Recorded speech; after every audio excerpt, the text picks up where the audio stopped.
అందరికీ నమస్కారం అండి.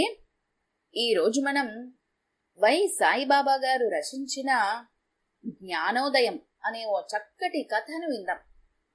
ఇక కథలోకి వెళ్దాం. నగరంలో పేరు పొందిన ఆ హాస్పిటల్ ఏసీ రూంలో మగతగా కళ్ళు మూసుకొని పడుకున్న మనోరమకి తన సమీపంలో ఎవరో ఉన్నట్టుగా అనిపించి కళ్ళు తెరిచింది. తన ఊహ నిజమే. తన మీదకి వంగి మొహంలోకి క్రూరంగా చూస్తున్నాడు భర్త శేషాద్రి. నోటి నుంచి నిప్పులు కక్కుతున్న డ్రాగన్లా అతని ఊపిరి ఆమె ముఖానికి వేడిగా తగిలింది.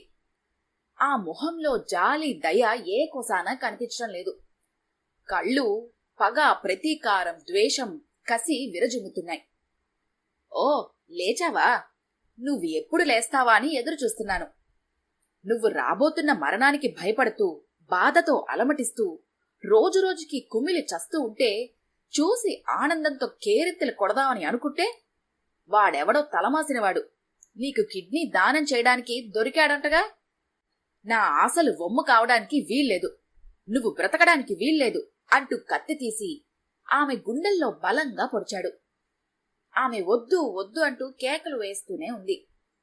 అమ్మా అమ్మా అంటూ ఎవరో బలంగా కుదపటంతో కళ్ళు తెరిచిన మనోరమకు తన చేతులను పట్టుకొని ఆందోళనగా చూస్తున్న కొడుకు సుధాకర్, కూతురు సుధామయి, డాక్టరు, పక్కన నర్సు కనిపించారు. ఏంటమ్మా, ఏదన్నా పీడకలొచ్చిందా అడిగాడు సుధాకర్. వాళ్ళిద్దరి చేతులు గట్టిగా పట్టుకొని మీ నాన్న నన్ను చంపేస్తున్నాడ్రా, నన్ను కాపాడండ్రా అంది మనోరమ వణికిపోతూ. నాన్నేంటి, నిన్ను చంపడమేంటి, కలగన్నావా అంది సుధామయి. కల కాదే, నిజం. కత్తి తీసుకుని నా గుండెల్లో చాలా పోట్లు పొడిచాడు అంది మనోరమ. చూడండమ్మా, గదిలో మీరొక్కరే ఉన్నారు. గుమ్మం దగ్గర మీ అబ్బాయి, అమ్మాయితో రేపు జరగబోయే మీ ఆపరేషన్ గురించి మాట్లాడుకుంటున్నాము. ఇక్కడ ఇంకెవరున్నారు? అంతా మీ భ్రాంతి అని చెప్పి డాక్టరు, నర్సు వెళ్ళిపోయారు. అయినా నాన్న ఇక్కడుంటేగా రావటానికి అన్నాడు సుధాకర్. నాన్న ఇక్కడ లేడా? ఎక్కడున్నాడు అడిగింది మనోరమ.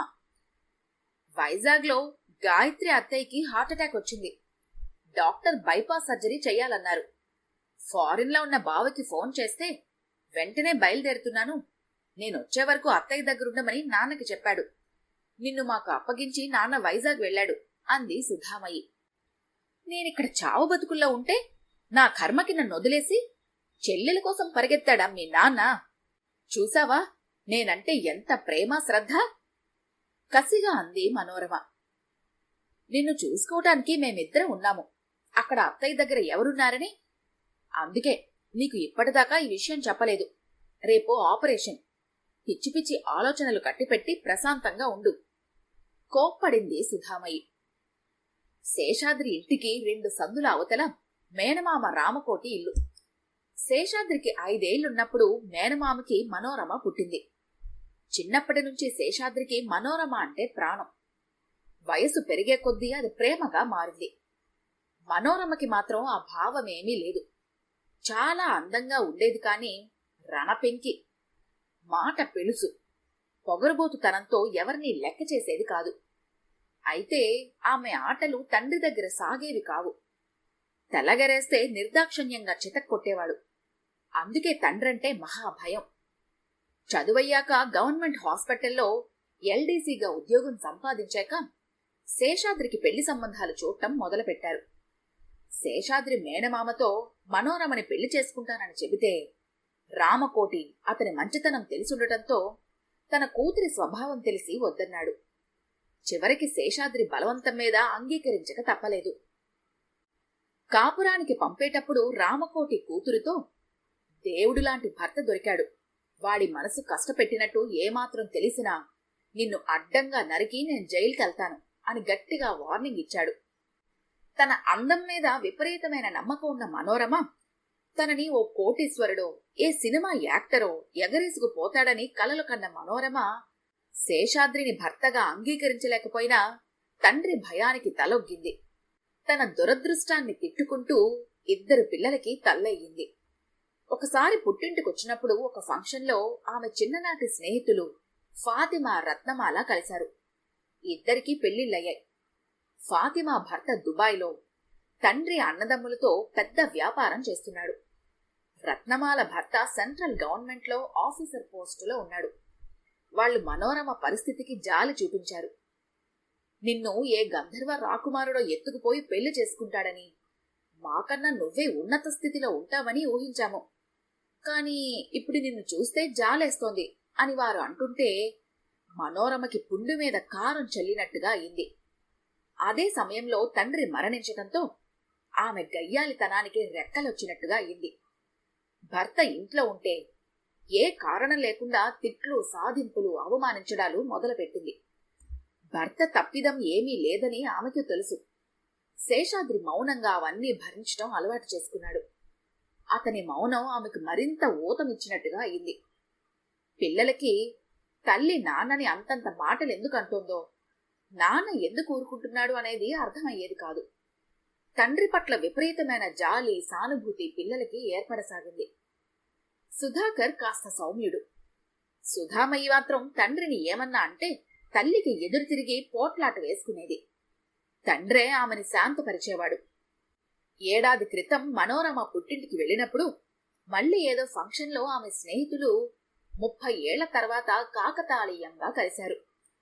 దుబాయ్లో ఉన్న ఫాతిమా మామగారి మరణానంతరం బావగార్లు మోసం చేసి ఆమె భర్తను గెంటివేయటంతో అతడు ప్రస్తుతం అక్కడ క్యాబ్ డ్రైవర్గా పనిచేస్తున్నాడు.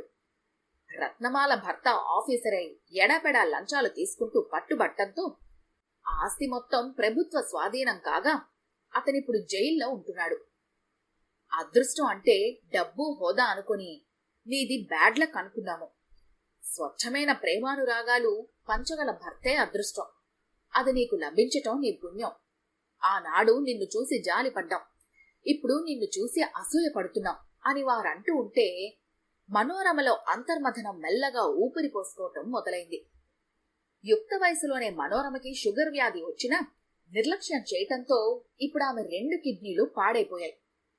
మనిషి ఎటువంటిదైనా కన్నతల్లి కాబట్టి బొంబాయి నుండి సుధామయ్యి, ఢిల్లీ నుండి సుధాకర్ వెంటనే వచ్చారు. వాళ్ళిద్దరికీ పెళ్లిళ్ళై మంచి పొజిషన్లో ఉన్నారు. ఎన్ని లక్షలైనా ఖర్చు పెట్టడానికి సిద్ధపడ్డారు. 2-3 దాతలొచ్చినా ఆమెకు సరిపోలేదు. ఎంతకాలం బ్రతుకుతుందో చెప్పలేం. బ్రతికినంతకాలం డయాలసిస్ మీద బ్రతకాలి అని డాక్టర్లు తేల్చేశారు. భర్త పట్ల తన ప్రవర్తనే ఇప్పటి తన పరిస్థితికి కారణమని మనోరమకి ప్రాణభీతి మొదలైంది. చివరికి కిడ్నీ దాత దొరకటంతో ఆపరేషన్కి అంతా సిద్ధమైంది. ఆపరేషన్ సక్సెస్ అయింది. ప్రాణభయం తేరటంతో మునుపటి మనోరమలా మారసాగింది. కొడుకు కూతురితో మీ నాన్నకి ఇంకా తీరిక కాలేదా అని అడిగింది. బావ ఫారెన్ నుంచి ఇవాళ వస్తాడట, నాన్న రేపొస్తారు అన్నాడు సుధాకర్. వస్తాడు, నేను చచ్చానని తెలిసినా ఆయన రాడు. కట్టుకున్న దాని మీద కనికరం లేని మొగుడు వచ్చినా ఒకటే, రాకపోయినా ఒకటే. రేపాయన వచ్చినా ఆయన మొహం నాకు చూపించదని చెప్పండి అంది మనోరమ. అమ్మా, గట్టిగా అరిచింది సుధామయ్యి. నువ్వీ జన్మకి మారవా? నిన్నసలు ఆడదానిగా భగవంతుడు ఎలా పుట్టించాడో అని అంటుంటే సుధాకర్ అక్కగారి చెయ్యి పట్టుకుని ఊరుకో అన్నట్టుగా సముదాయించబోయాడు. నువ్వు నోర్మి, అడ్డొచ్చావంటే చంపేస్తాను చెయ్యి విదిలించుకుంటూ ఆవేశంగా అంది. ఈ మనిషి మీద నాన్న కనికరం చూపించాలా? ఈవిడి ఏమాత్రం పతివ్రత నారీ శిరోమణి అని? నాన్నతో ఈవిడ ఒక్కరోజు, ఒక్క క్షణం నవ్వుతూ ప్రేమగా మాట్లాడిందా? జీవితాంతో ఆయన్ని పీడించుకొని తిన్నది. ఈవిడ వలన ఆయన ఏనాడైనా శాంతిగా ఆనందంగా బ్రతికాడా అంది. ఆయన దేవుడు, నేను రాక్షసిని అంది మనోరమ ఆవేశంగా. కనీసం ఇప్పటికైనా నిజం ఒప్పుకున్నందుకు సంతోషం. అదే నాన్న స్థానంలో మరొకరుంటే నువ్వు ఇంతకాలం జీవించుండేదానివి కాదు. కూతురు మాటలకు నివ్వెరపోయింది మనోరమ. నాన్నని మా దగ్గర ఉంచుకుంటామంటే మా వారు వదినా కూడా ఒకే మాట అన్నారు.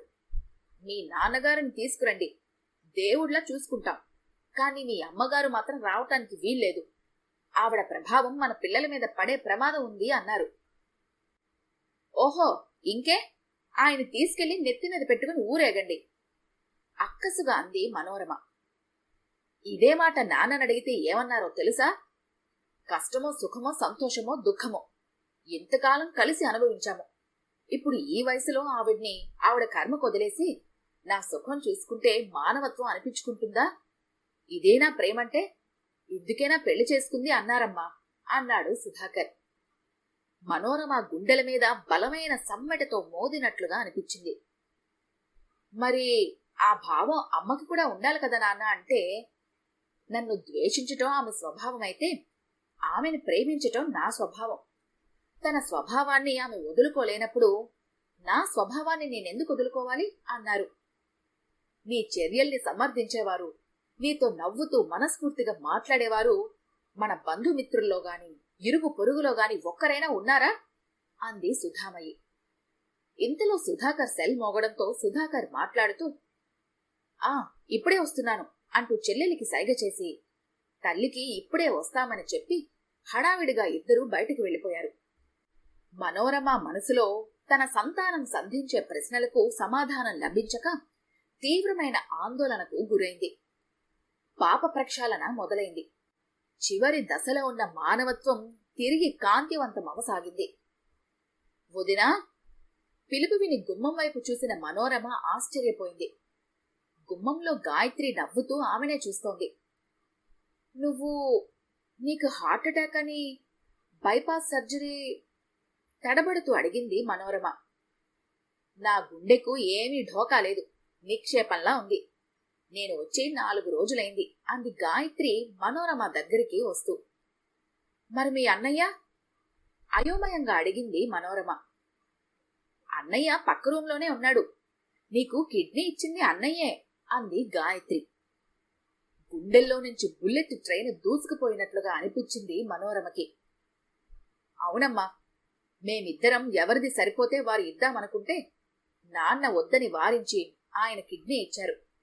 మేమిద్దరం నీ దగ్గరుంటే నాన్న దగ్గర అత్తయ్య ఉంది అన్నాడు సుధాకర్. నీకు ముందే చెబితే మూర్ఖత్వంతో ఎక్కడ వద్దంటావోనని చెప్పలేదు. ఎందుకు నాన్న? అమ్మ నిన్నెంతగా ద్వేషిస్తుంటే ఆమె కోసం ఇంకా ఇంత పాకులాడతావు అంటే నాన్న ఏమన్నారో తెలుసా? కనీసం నా ఈ చిన్న అవయవం అమ్మలో ఉంటే అదైనా అమ్మ నన్ను ప్రేమగా చూసేలా చేస్తుందేమోనని నా తాపత్రయం అన్నారు. మనోరమకి ఆఖరి సమ్మెట దెబ్బ బలంగా తలను చీల్చి మెదడును తాకినట్టుగా కంపించిపోయింది. మంచం మీద నుంచి కంగారుగా లేవబోయింది. ఎక్కడికి అంటూ ముగ్గురు వారించబోయారు. వారిని విదిల్చుకుంటూ నేను ముందు ఆయన్ని చూడాలి అంటూ గింజుకుంది. రేపొస్తారు అన్నా వినిపించుకోలేదు. చివరికి డాక్టర్ని పిలిచి రిక్వెస్ట్ చేసి ట్రాలీ మీద శేషాద్రిని తీసుకొచ్చారు. ఆయన్ని అటు తిప్పండి అంది. ఎవరికీ అర్థం కాక ఆమె చెప్పినట్లుగా ట్రాలీ తిప్పారు. ఆమె కాళ్ల దగ్గర అతని కాళ్ల దగ్గర ఆమె మొహం వచ్చింది. నన్ను క్షమించండి అంటూ భర్త 2 కాళ్లు పట్టుకుని బావురుమంది మనోరమ. పిల్లలు మిమ్మల్ని తీసుకెళ్తానన్నా నేను మిమ్మల్ని పంపించును. నా పాపాలకి ప్రాయశ్చిత్తం చేసుకోవాలి అంది. Operation success. అప్పుడే నాన్న కిడ్నీ పనిచేయటం ప్రారంభించింది అంటూ కొంటెగా అంది సుధామయ్యి. ఈ కథ కనుక మీకు నచ్చినట్లయితే లైక్ చేయండి, షేర్ చేయండి. మరిన్ని ఇంట్రెస్టింగ్ కథల కోసం మా ఛానల్ని తప్పకుండా సబ్స్క్రైబ్ చేసుకోండి.